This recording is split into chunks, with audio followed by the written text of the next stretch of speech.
پیدائش اس کا 25واں باب جو 34 آیات پر مشتمل ہے۔ اور ابراہیم نے پھر ایک اور بیوی کی جس کا نام کتورہ تھا، اور اس سے زمران اور یکسان اور مدان اور مدیان اور اسباق اور سوخ پیدا ہوئے، اور یکسان سے سبا اور ددان پیدا ہوئے، اور ددان کی اولاد سے اسوری اور لتوسی اور لومی تھے، اور مدیان کے بیٹے ایفا اور افر اور ہنوک اور ابیدہ اور الدوا تھے۔ یہ سب بنی کتورہ تھے۔ اور ابراہیم نے اپنا سب کچھ اسحاق کو دیا، اور اپنی حرموں کے بیٹوں کو ابراہیم نے بہت کچھ انعام دے کر اپنے جیتے جی ان کو اپنے بیٹے اسحاق کے پاس سے مشرق کی طرف یعنی مشرق کے ملک میں بھیج دیا۔ اور ابراہیم کی کل عمر جب تک کہ وہ جیتا رہا 175 برس کی ہوئی، تب ابراہیم نے دم چھوڑ دیا اور خوب بڑھاپے میں نہایت ضعیف اور پوری عمر کا ہو کر وفات پائی، اور اپنے لوگوں میں جا ملا۔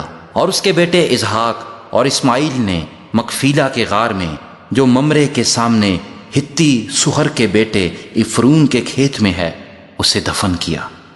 یہ وہی کھیت ہے جسے ابراہیم نے بنی ہت سے خریدا تھا۔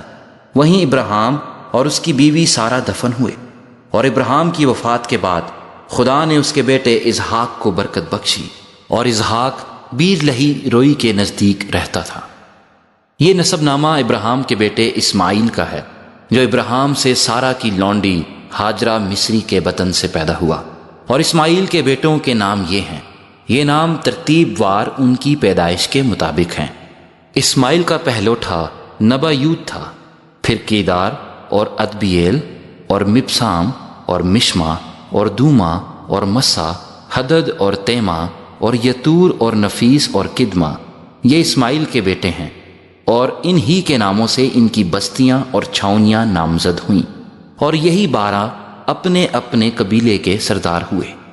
اور اسماعیل کی کل عمر 137 برس کی ہوئی، تب اس نے دم چھوڑ دیا اور وفات پائی، اور اپنے لوگوں میں جا ملا۔ اور اس کی اولاد حویلہ سے شور تک جو مصر کے سامنے اس راستے پر ہے جس سے اسور کو جاتے ہیں آباد تھی۔ یہ لوگ اپنے سب بھائیوں کے سامنے بسے ہوئے تھے۔ اور ابراہیم کے بیٹے اسحاق کا نسب نامہ یہ ہے۔ ابراہیم سے اسحاق پیدا ہوا۔ اسحاق 40 برس کا تھا جب اس نے ربکہ سے بیاہ کیا، جو فدان ارام کے باشندہ بتویل ارامی کی بیٹی اور لابن ارامی کی بہن تھی۔ اور اسحاق نے اپنی بیوی کے لیے خداوند سے دعا کی کیونکہ وہ بھانج تھی، اور خداوند نے اس کی دعا قبول کی، اور اس کی بیوی ربکہ حاملہ ہوئی۔ اور اس کے پیٹ میں 2 لڑکے آپس میں مزاحمت کرنے لگے۔ تب اس نے کہا، اگر ایسا ہی ہے تو میں جیتی کیوں ہوں؟ اور وہ خداوند سے پوچھنے گئی۔ خداوند نے اس سے کہا، 2 قومیں تیرے پیٹ میں ہیں، اور 2 قبیلے تیرے بطن سے نکلتے ہی الگ الگ ہو جائیں گے، اور ایک قبیلہ دوسرے قبیلے سے زوراور ہوگا، اور بڑا چھوٹے کی خدمت کرے گا۔ اور جب اس کے وضع حمل کے دن پورے ہوئے تو کیا دیکھتے ہیں کہ اس کے پیٹ میں توام ہے، اور پہلا جو پیدا ہوا تو سرخ تھا، اور اوپر سے ایسا جیسے پشمینہ، اور انہوں نے اس کا نام عیسو رکھا۔ اس کے بعد اس کا بھائی پیدا ہوا، اور اس کا ہاتھ عیسو کی ایڑی کو پکڑے ہوئے تھا، اور اس کا نام یعقوب رکھا گیا۔ جب وہ ربکہ سے پیدا ہوئے تو اسحاق 60 برس کا تھا، اور وہ لڑکے بڑے، اور عیسو شکار میں ماہر ہو گیا اور جنگل میں رہنے لگا۔ اور یعقوب سادہ مزاج ڈیروں میں رہنے والا آدمی تھا، اور اسحاق عیسو کو پیار کرتا تھا کیونکہ وہ اس کے شکار کا گوشت کھاتا تھا، اور ربکہ یعقوب کو پیار کرتی تھی۔ اور یعقوب نے دال پکائی، اور عیسو جنگل سے آیا اور بے دم ہو رہا تھا۔ اور عیسو نے یعقوب سے کہا کہ یہ جو لال لال ہے مجھے کھلا دے، کیونکہ میں بے دم ہو رہا ہوں۔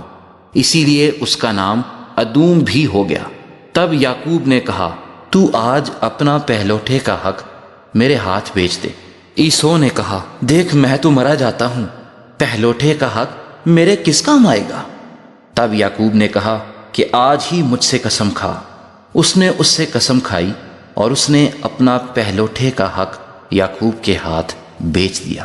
تب یعقوب نے عیسو کو روٹی اور مسور کی دال دی، وہ کھا پی کر اٹھا اور چلا گیا۔ یوں عیسو نے اپنے پہلوٹے کے حق کو ناچیز جانا۔